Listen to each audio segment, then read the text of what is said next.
This is the foundation of parliamentary democracy and collegiality in this institution. And this is what the public deserves for us to act with respect towards one another. As public officials, we are also bound by the Code of Conduct for Public Officials. And our civil code also requires that everyone acts with justice, gives everyone his due, and observe honesty and good faith. I would like to believe that in my 20 years, almost 20 years in the Senate, I have conducted myself with respect towards my colleagues regardless of political differences. Mr. President, today, a public statement was made by our colleague, Senator Ping Lacson, which was also posted in his YouTube page, suggesting that my vehicle was used to assist Senator De La Rosa in entering the Senate premises, which I quote, "Ang pagkakaalam ko, at least silang dalawa lang mag-ate, Cayetanos, ang nakakaalam tungkol kay Bato na darating. Dahil ang pagkakaalam ko, nakasakay si Bato sa kotse ni Senator Pia." Before I proceed, welcome, Senator Bato. I am happy na nakapasok ka. Wala akong problema na nakarating ka. But Mr. President, I go back. Sinabi man niya na sa pagkakaalam niya, ang katanungan ko po, Mr. President, nag-abala ba kayo mag-double check? Bago niyo yan sinabi sa public. Because despite that qualification, the statement was publicly conveyed in a manner that created the impression that I was directly involved in facilitating Senator De La Rosa's entry into the Senate premises. Again, okay lang po sa akin na nakarating siya dito. Wala ho akong problema doon.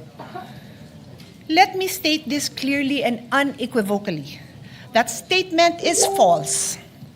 Senator De La Rosa did not ride in my vehicle, nor did I have anything to do with facilitating his presence in the Senate last Monday. Hindi ko nga alam na darating siya.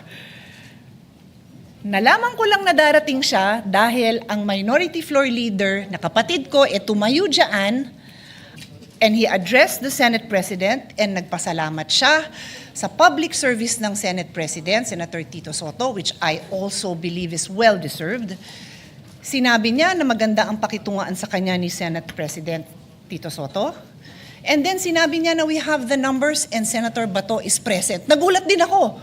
Katabi ko si Lawrence, ako, nagulat ako, wala akong idea. Hindi ko alam kung nasan siya, hindi ko alam na malapit na siya. I have no idea kung nasan siya. So kung paano nadamay ang kotse ko is a mystery to me, dear colleagues, and the public.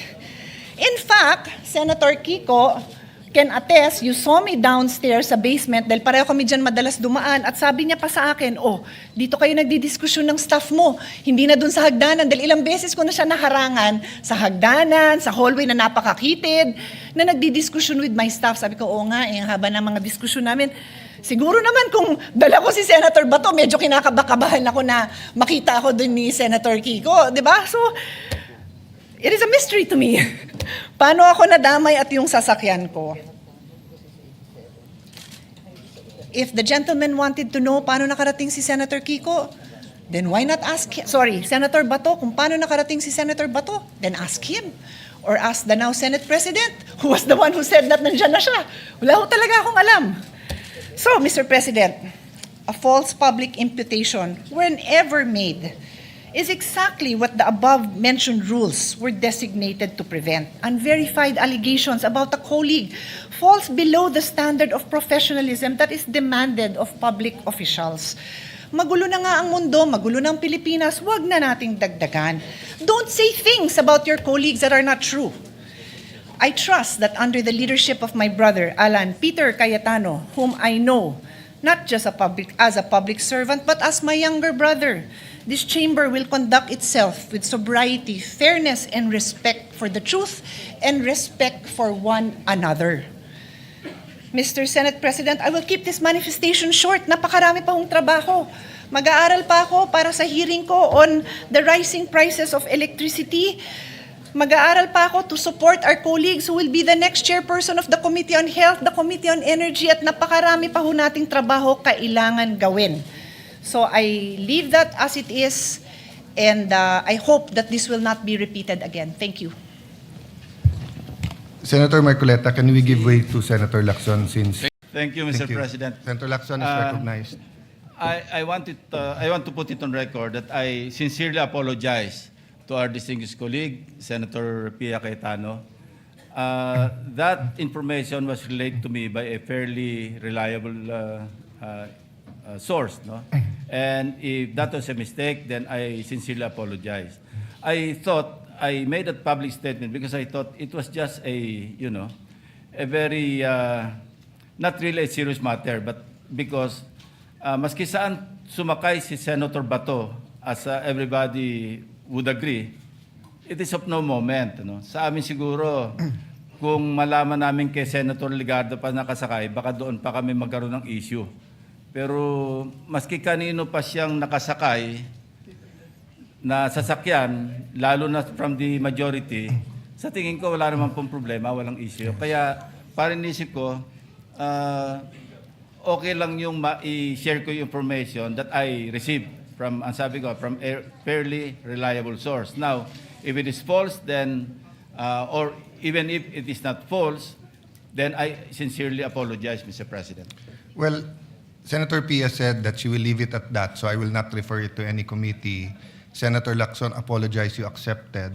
If I may just interject that it might seem innocent, Senator Lacson, but to those who are commenting, they think it's a crime, even because people got confused with the timeline, that when he got here, we didn't know there was an ICC warrant and everything. I told the media after my sister speaks, sa akin siya nakasakay, and I did not tell my sister, and I did not tell many of the members in the majority that he will attend. Ang sabi ko lang, please be there. Senator Marcoleta. Mr. President, tatanong ko lang po sana kay Sen. Pia kung halimbawa